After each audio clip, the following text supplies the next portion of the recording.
It's the bird emergency, and it's something different this time. It's Photography Friday. It's Photography Friday. James and Ewen. James from Sydney Bird Baths, and Ewen Bell from, God, everything. Where are we designating you from, Ewen? Well, I'm from the south. I'm from south of the border, our division. At the moment, I'm on Collins Street. I just wondered whether you wanted to be pigeonholed as photography blogger. What did we say you were? Commissioning editor, or? I'm just an editorial photographer. I shoot travel. I shoot a wide range of things. But I do love the birds because everywhere you travel, the birds are part of the scene. And it's always great just to stop and take it in. And why I thought it would be great to get Ewen to talk about photography is that he does have that experience. It's not only with birds and with wildlife, but also what's required to do good travel shots and lifestyle shots and all that kind of stuff. So if you're looking to be a blogger or an influencer, over time you'll find something of use with Ewan's tips. He doesn't know that he's going to be roped into all of this, but I've got him, and there he is. Now, James is here because Ewen and James recently were collaborating, for want of a better term. They were on a good initiative, I think, Ewen, for the bird watching crowd who want to become better photographers. The Lumix parrot walks. Now, tell us what was the genesis of the Lumix parrot walks before we talk about where they were and when they were. Yeah, let me clarify just for James. James was one of the guests when we ran the Sydney Parrot Walk. And as it turns out, James had a wonderful social media presence as a Sydney bird bath, where we got to see all the birds that came to his bird bath in the middle of Sydney every day. So James had his own audience there, and I was actually working with the Parrot of the Day people to put together the parrot walks. And the concept of the parrot walks was actually pretty simple, in that you don't have to go out bush to find some beautiful birds. They're right here in the middle of our cities, all of our cities. Whether we're talking Perth or Brisbane or Sydney to Melbourne to Darwin, the birds are in the middle of the cities and they're actually pretty easy to find. And we paired that up with the team at Panasonic, who have the Lumix G9, was a camera that they had just come out with. It looks like this. That's a Lumix G9 there. And that lens there, that tiny little lens, is the same as an 800mm lens on an SLR. And that's a pretty easy way to go hunting parrots and to get some great shots. And we ran this really fun little workshop where we get to take people out to try out the camera gear, to think about how they're going to shoot birds, and try to give them a chance to get closer to the birds using this camera technology. And that's where I met James.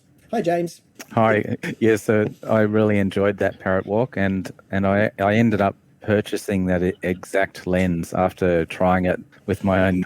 I think I even might have had Ewan's personal copy of the lens on my camera, and was filming some lovely birds in the trees and powerful owls and things like that, and I ended up going and getting that lens. So it's fantastic. So, James, does that mean that you are using the Lumix G9? No, well, I really liked the G9, but I already have a GH5, which is their video equivalent, and it's a slightly older model, but it's quite good. It's missing a few of the photography advanced features of the G9, but for my sort of work, it's really good, and it works perfectly with that lens. Now, you've used the word work. Now, with Sydney bird baths, I'm assuming that was all pleasure and honing your technique. Bird bath shots have become all the rage, haven't they? I mean, I'm having withdrawals from the Tasmanian bird bath that hasn't shown up recently.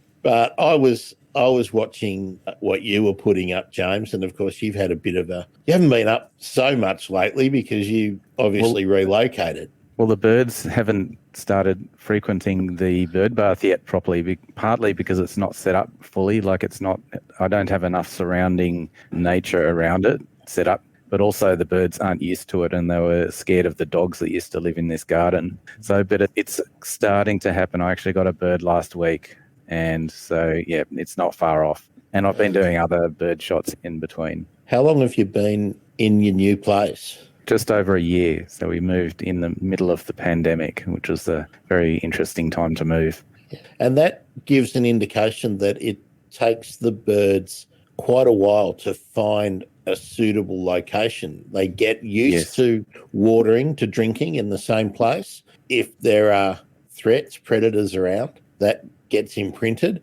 And you probably need to almost have a new generation of birds discovering your place. The old birds who already know it's a no-go zone just may not ever come in. So, well, the magpie that came down to the birdbath a few months ago was a baby, and the magpie lark was one that comes into the garden to eat insects out of the grass. So it is definitely what you're saying. I think that it's a trust thing, but also it's waiting for a dry patch. And I think since we moved to Coffs Harbour, we brought the rain with us because it's just been raining constantly ever since we moved here. But it's better than bushfire smoke. Exactly. Ewen, you mentioned the parrot of the day people. Expand on the parrot of the day people. So there's a really nice bloke who started this account called Parrot of the Day. And the idea was that there's either slightly more or slightly less than 365 species of parrots in the world. So I think it's slightly more. So there's enough parrots in the world that every day you can show a new parrot. And so he would basically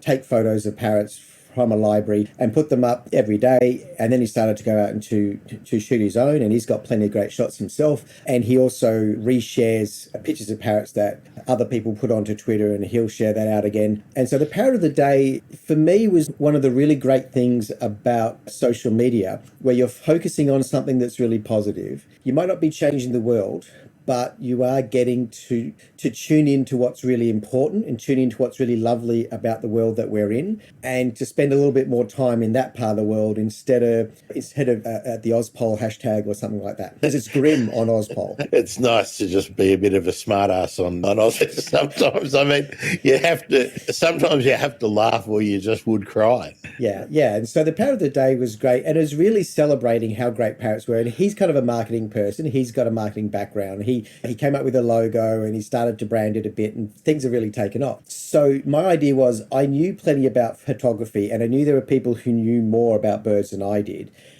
And so I just wanted to bring a group of photography people to step across into the bird world and see how easy it is to find them, how utterly rewarding it is to spend some time with these birds. And the great things with these cameras is that it's not like the old days where you had to have an 800mm lens that was like the size of the back of your ute, and that you had to have a tripod to hold it and stuff. You can carry that handheld and to walk about with this and just take a shot when something happens. It's really easy, and you get amazing photos. The rewards are there. James, are you an avid follower of Parrot of the Day? Absolutely, yeah. That was one of the first accounts that I noticed when I went onto Twitter, and I think that's how I found Ewen as well, through that. So yeah, definitely it's a fantastic account to follow. I like Parrots of the Day a lot for a couple of reasons. One is that I always learn something that I didn't really know about the parrots, and I got given Parrots of the World by Forshaw and Cooper when I was about 11 or 12.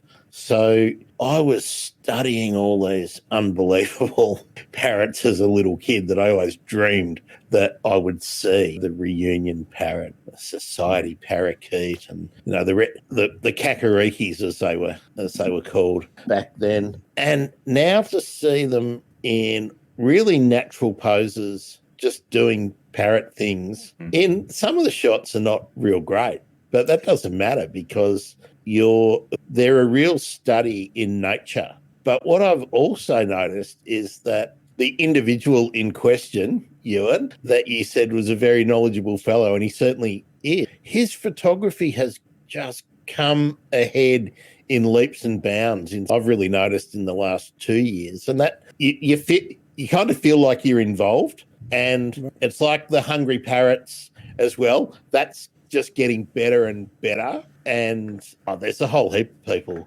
And one day they'll be giving a run for his money. Yeah, look, I think that when you have a passion for your subject and you really connect with the subject, and you go out and you spend time, and the more time you spend with your subject, the more you care about it. I think that comes through within the photography. Really great photography is not about cameras. It's about that connection you have with your subject. Wanted to ask you, Ewan, about the kind of camera you need to begin. The prices have really come down for new cameras, but there's also a huge amount of things that are out there in the second-hand market. So should somebody now just, if they're looking to get started in bird photography or wildlife nature photography, where do you think they should start when they're selecting a camera? Well, that's a pretty broad question. Well, how long is a piece of string? Well, let me put a couple of limitations on it. If money is no object, where would you go?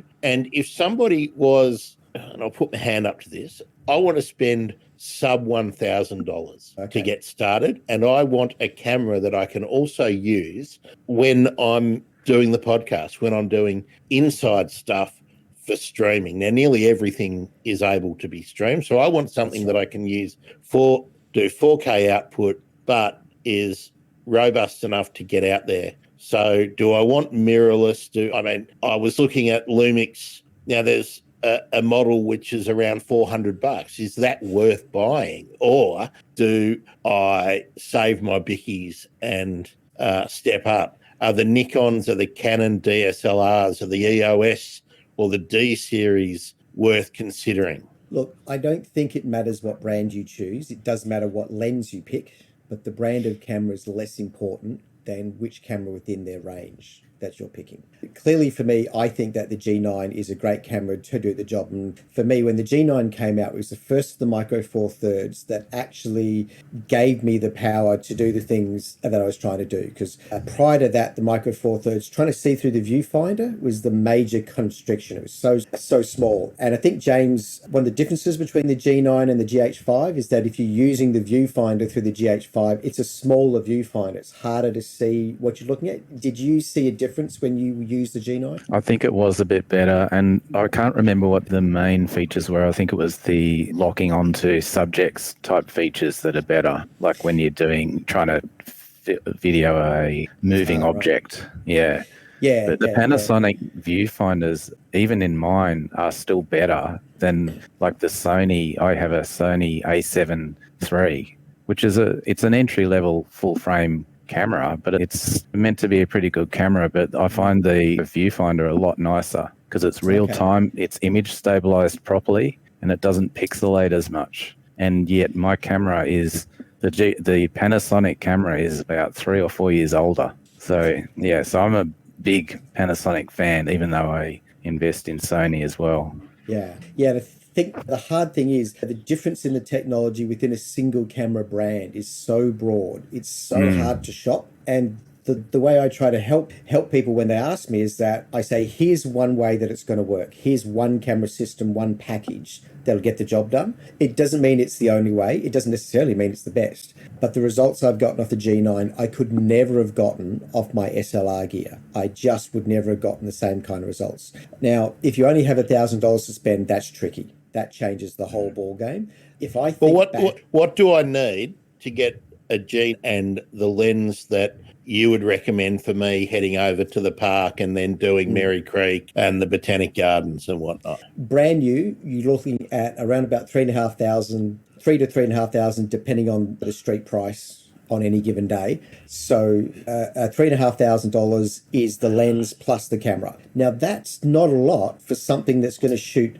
60 frames per second raw, that's got a pre-burst mode, that's got a high-res mode so that if you put it on a tripod, you can capture an 80 megapixel image using the pixel shift mode. It's got a lot of features. The stabilization, it'll shoot 180 frames per second video so that if you want HD high-speed capture for your video, you can get 180 frames per second, which you then play back at 25 frames per second, and now you've got this ultra slow motion of a bird taking off or something like that. It's got a lot of features. For $3,500, the camera itself is only around about $1,600 and the lens is around about $1,900. So the lens is probably the sticking point. Is there a sort of entry level lens that you can use to practice to build your skills and then trade up if Yeah. There's a lot of gear that you can get. Rather than getting the 100 to 400, you could just get a 300mm lens or a 200mm lens. There's a lot of lenses to choose from that'll go partway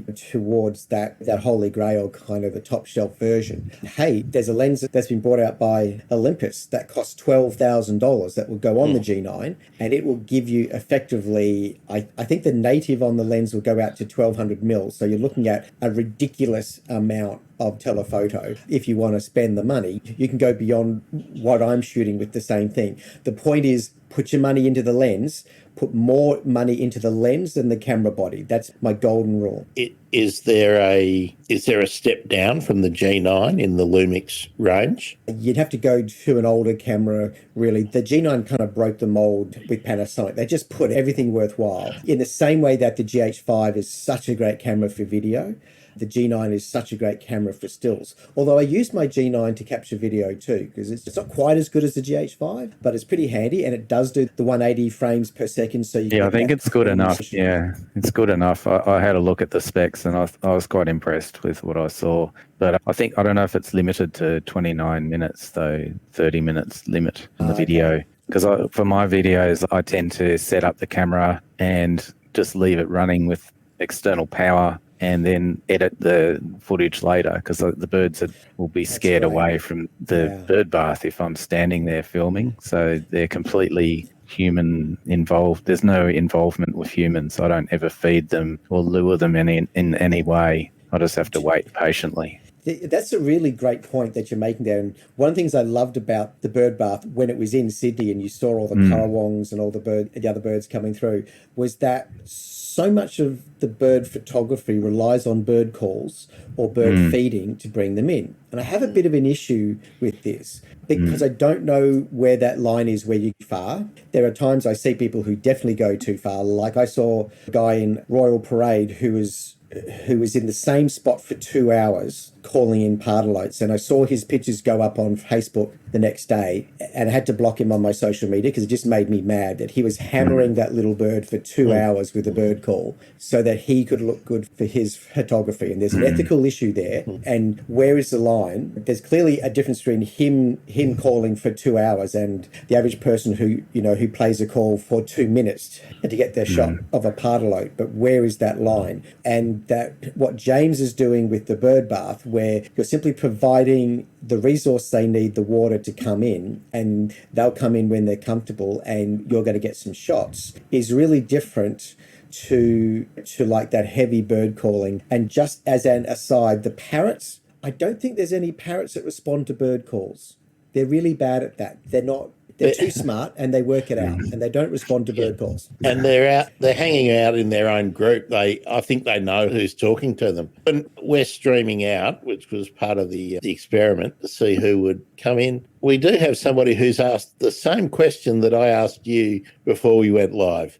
Ewen, why are you in black and white? So apart from the fact that my skin is terrible and I can put on the red filter here and it makes me look as though I'm slightly better cared for than I really am, I do all of my online workshops in black and white, and it's kind of a joke because when I first started up in the photography business, my tagline was, it's never just black and white. And that's the point. There's always more to the story than what you see. It's never just black and white. So I thought I'd present myself in black and white when I'm online. For Jesse, who asked, I think it's a classic look in the film noir style. I mean, very, very elegant there compared to me with I've got the blotchy red going today, yeah.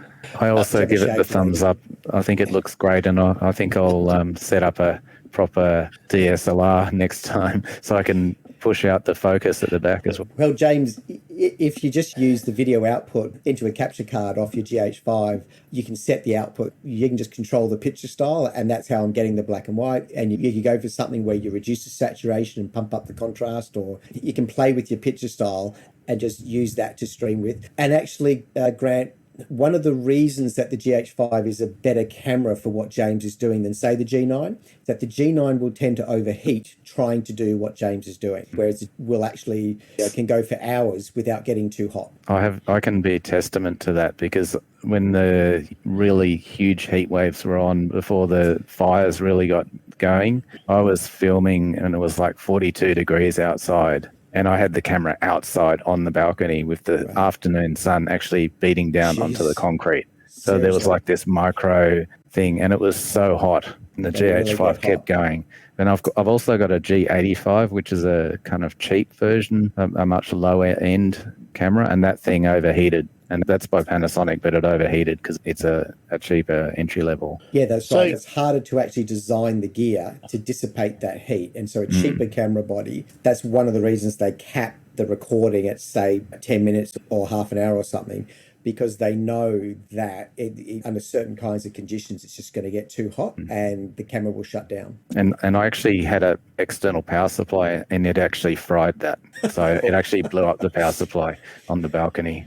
Yeah, the camera was fine, but the power supply blew up. Yeah. And for people overseas, now James is in Sydney, or he's actually further north now. He's up on the north coast of New South Wales. So that's about roughly halfway up the Australian continent. You and I are both down on the southern end in the southeast corner. Now, we're going into winter and we're going to have below zero temperatures in the morning when we go out and walk around our lawns. But in summer, I mean, it's not uncommon now to go to 45, 46 in summer. So any of our electrical gear, anything that we take outside, has to be really robust. And they're not extraordinary temperatures anymore. Remember, Ewen, where if it went to 38 when we were kids, everyone was, oh, it's so hot. And now I think the last 3 summers we've had days above 45,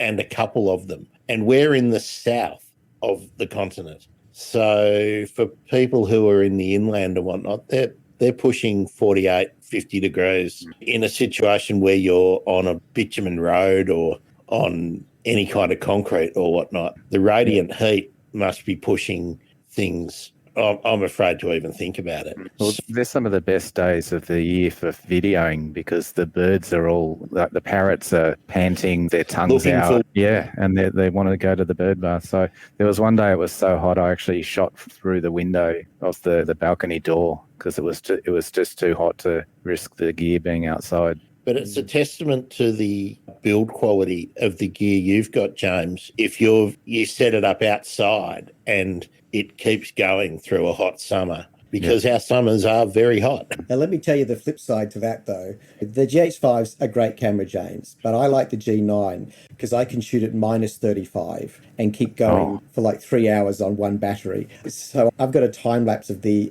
Aurora in Norway where I simply put the camera on a tripod in the snow and just basically stuck it in the snow and just let the camera run for 3 hours. And then in the morning, I came out to retrieve my camera to see exactly what it had captured. And the whole thing was covered in frost. It was like a white block of ice. And the camera was fine, the gear was fine, and I had a beautiful 3-hour sequence of all the northern lights dancing in the sky. So these cameras are incredible, the conditions that they can. Ewan, I want to ask one more question about what might be best for me with the dual purpose. And with the GH9, that's the one. No, sorry, is it James? Whatever. What's James? Would that be a better option for me initially, wanting to do the streaming and photography, and then save up my bickies for the? No, it's more expensive. Is it really? Oh yeah, it's an older model, but it's a very expensive camera. I paid about $3,200, I think, for just the body. Wow. Yeah. You need to understand, Grant, that what you're doing with streaming is very easy to achieve. You don't need 4K, and a lot of stuff can do 4K, and 4K is not that hard to achieve. But it's all the data flow that the camera can achieve. It's the quality of the image. It's what the sensor can do. It's the fact that it can keep shooting on a 45-degree day in the middle of the sun and not stop and break. The streaming goal is easy. Any camera will deliver a HD feed for your stream. And to take basic snappy shots when you're out on location. This is me doing this, not concentrating on bird photography. Is a mirrorless, like that seems to be all the trend at the moment. Is that better than me going down and getting a EOS or a D series secondhand? I mean, what are your thoughts on that? Look, I think, again, you put your money into the lens because you'll change your camera body from time to time. But if you buy a good lens, you'll keep it for a very long time, much longer than your camera. So to give you the comparison, if I think back to around about 18 years ago, and I got a contract to do some work with a tourism NT, and I was going up there with Andrew Stafford, was the expert who was tagged in to find the birds, and I was there to shoot the birds. And I decided to use this particular project to upgrade my camera gear. And I bought a Canon 40D at the time, and I bought a 300mm prime lens with a 1.4 adapter. So that's kind of a mouthful there. But a Canon 40D was a partial frame SLR, but it had a reasonably good autofocus. And because it's a partial frame, when you put a 300mm lens on a Canon 40D, you're getting like a 560mm perspective. And that's pretty handy. And then if you put a 1.4 adapter on that, you're basically getting out to something like 680 or something like that was the net effect that you're getting. And so for not much money, you've got a partial frame camera, you've got a prime lens, so you've got some quality, but also you've got some reach. Because with birds, you always want to get as close as you can. I've got the 100 to 400 that gives me like an 800mm reach, but I always use it at 800. Like I don't shoot it back at the other end. It's always at the longest length, right? Because the birds are too small and I can't get close enough. Ever. So you always want to get closer and use that maximum reach. So back then, 20 years ago, a Canon 40D with the 300mm prime was an affordable way to get some reasonable reach, and the frame rate was okay. That equation hasn't changed. You can still get a really good result with that. You can get a secondhand 40D or a 70D or a 7D. These are all really good cameras if you want to shoot birds, and they will do some other functions. You can just put on the wide angle lens and shoot some landscape scenes as well. That's not a problem. But if you want to shoot birds, you just need the longest lens you can get your hands on, and you need an autofocus system that's going to get you in the game. They're the two major things you want to weigh up, and spend your money on the lens, spend as much as you can on the lens, not the camera body. That's number one for me, because you'll keep the lens. Yep. So I hear what you're saying with the lens. I didn't hear you say mirrorless once. So right. So the flip side is, if you buy that kind of system and you get like a second-hand SLR, you've now got a lens that you're committed to that platform, okay? And that's kind of the downside, because there's going to come a time when Canon no longer make the camera bodies to match that lens. They're going to change over to their mirrorless system, and those lenses won't work quite as well on the new system as they do their native system. And that's where the G9 came in. For me, that price and that size and that weight, the camera with the lens weighs less than a 70 to 200 on an SLR camera. So it's taking up the same space in the bag that a 70 to 200 lens alone would take up. And I can put it in the bag. And so you might as well get this instead of a better lens for your current SLR, is the argument which I would make. This camera, you can plug it into the USB port to charge up. You'll get a whole day shooting birds with one charge. They're amazing. Like I'm really surprised how much I get out of one charge on these cameras. And you'll get better pictures than if you have a heavier camera system, and the quality is still fantastic. Well, I hear you. I think I'm saving up my bickies. I need some more clients. I just wish everybody used mirrorless, though, because I have mine on silent mode, and then if I go out birding with some friends, they're clicking away with their SLRs, and it drives me crazy because I'm in video mode most of the time. So I'm just getting all these click sounds, and it's very annoying. Whereas mirrorless, you can put it on silent mode, and the latest mirrorless technologies have really good silent mode now. Like those new Panasonic bodies that they make, what are they called? The latest generation, the full film. The S series, they're beautiful. They're amazing cameras. Like the silent mode on them, I imagine, is really good. Yeah, we were shooting because my wife also is a photographer, and she does lots of food and lifestyle shoots. And she was shooting on a TV set horror cooking show, and so she was shooting the stills for the show, but was able simply to go to turn it silent and take shots during the filming while they're recording something that's going to be broadcast. And she could shoot all of her stuff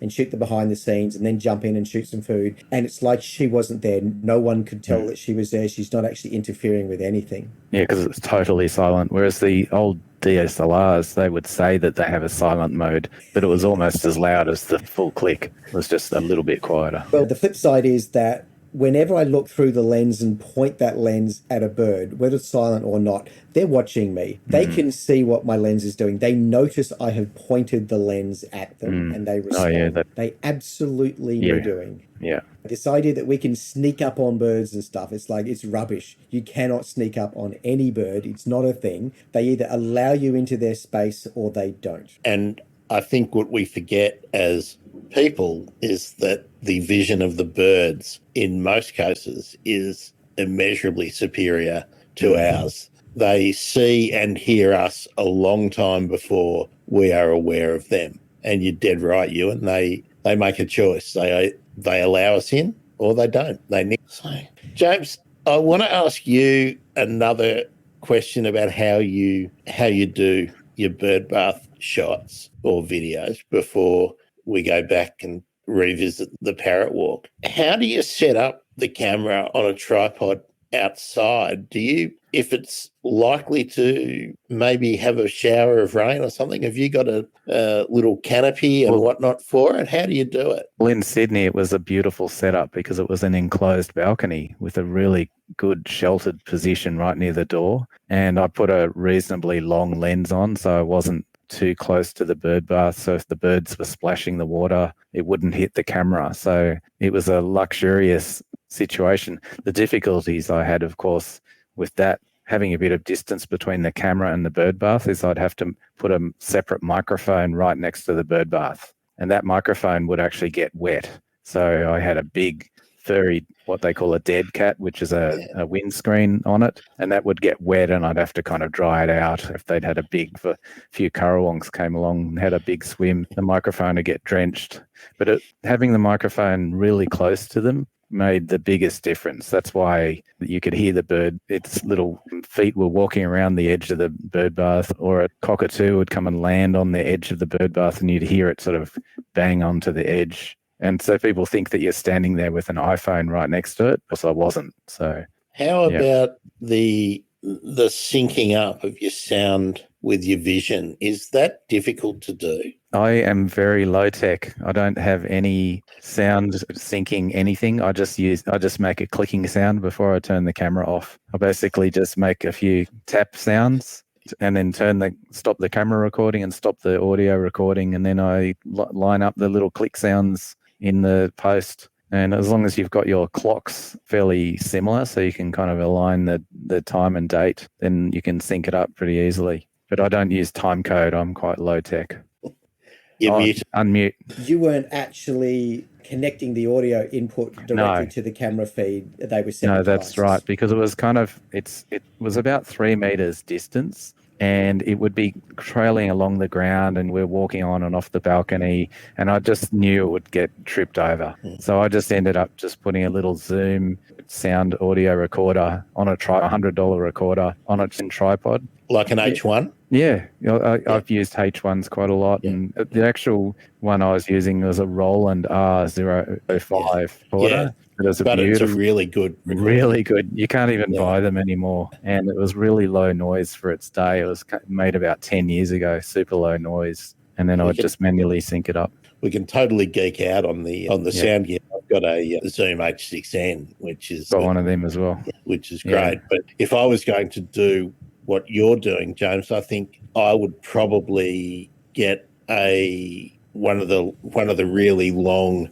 shotgun directional. And that was the trick with the Sydney bird bath. There was a block of units behind those trees that was in focus. I had there was only a tiny focal plane that I could use where the birds were in focus and the units were out of focus. And it was just a complete illusion because there was a massive block of units just behind there. And all the sound and the people standing on their balconies having smokes and watering the garden.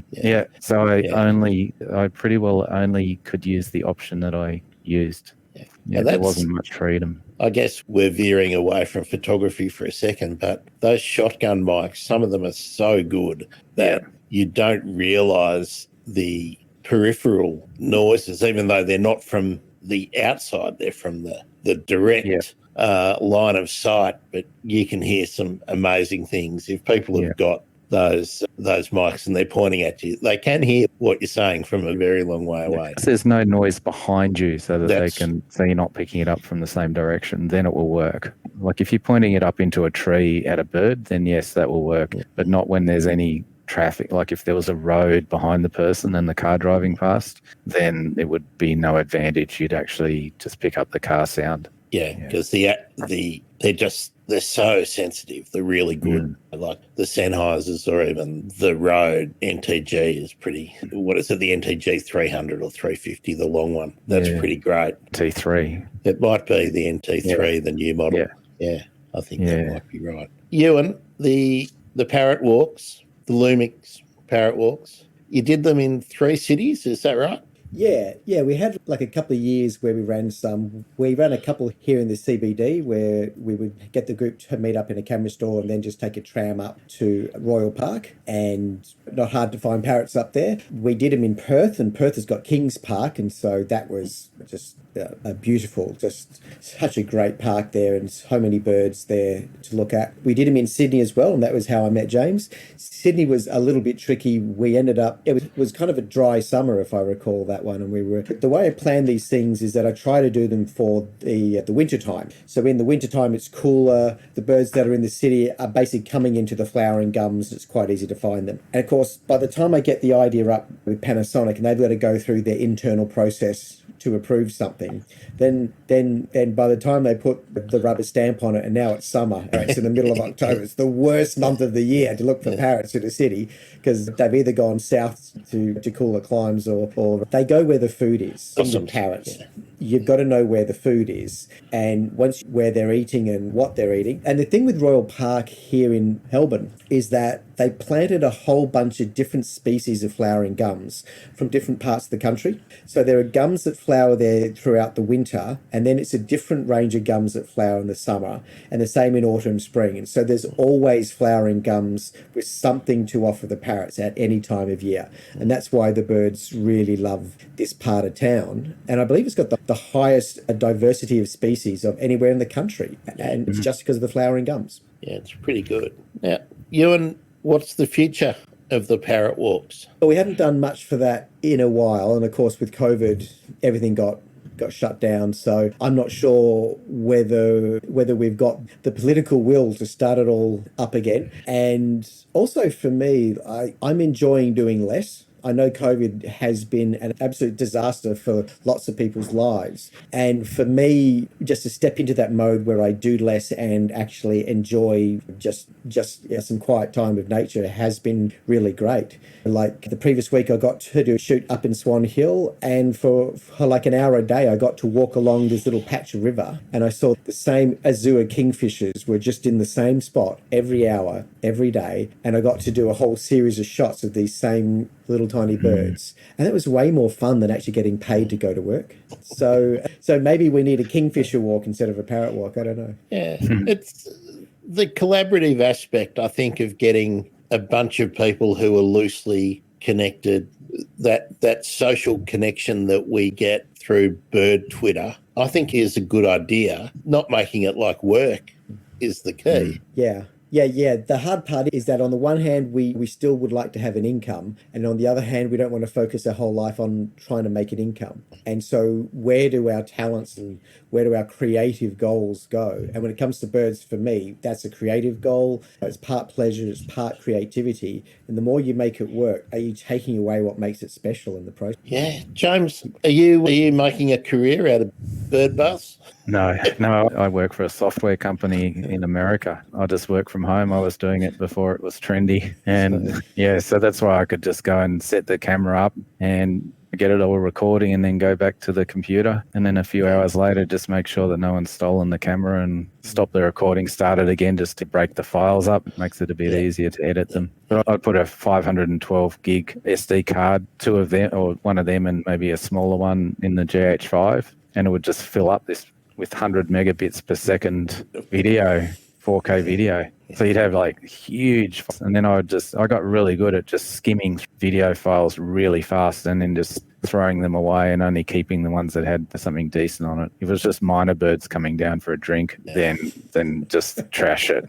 But if some cockatoo was having a fight with rainbow lorikeet or something, then I'd keep it. So very good. Very good. Well, we might wrap it up there. James, it's been great to cyber meet you. There'll be some coughs, bird bath. I'm getting excited about doing it again now we've done this conversation. That's great. That's great. I'm glad we've been able to get those creative juices flowing. Yeah, exactly. And Ewen, I hope you'll join me again for a Photography Friday. I hope that we can get some more guests in and perhaps talk some of the technical issues and the challenges that people are getting in other locations and using the different setups that are available.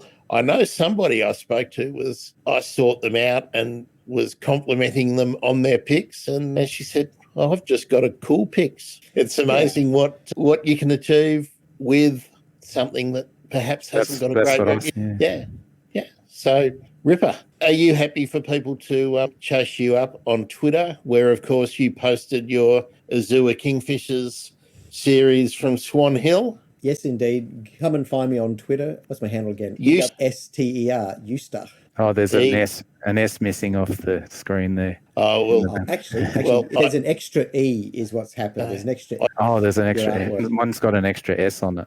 I did that in such a hurry. I rushed that background. I put this together like in the last couple of minutes before I jumped into the studio, and I noticed that I'd put a Sydney births, but I went back and checked it and fixed it. Yeah. So traps for young players is don't go and do things for hours before you are due to jump into a studio and have a chat. But there we go. Perhaps the easiest way to find me is to not use Grant's artwork, but to look for the hashtag Swan Hill, and you'll find something I've done on there, I'm sure. The easy way to find Ewen on Twitter is he's got this little yellow icon with a white cartoon dog. So that's a cat, is it? Oh, well, it's there we go. It's a Pusheen. Oh. Yeah. Well, I'm a cat person. Oh. I'm offended. Cat person and a dog person. Well, that's if you let them out, yeah. Yeah, I like cats too, but indoors. Yeah. If you keep them on the internet, they never need to go outside. Yeah. That's exactly right. All the best cats are on the internet. That's right. But the key for finding Ewen, if you go to Bird Twitter and you watch it for a while, Ewen will pop up and it'll be a yellow icon and it's easy to find. Okay, thanks everyone. I forgot to tell everyone that I was Grant Williams.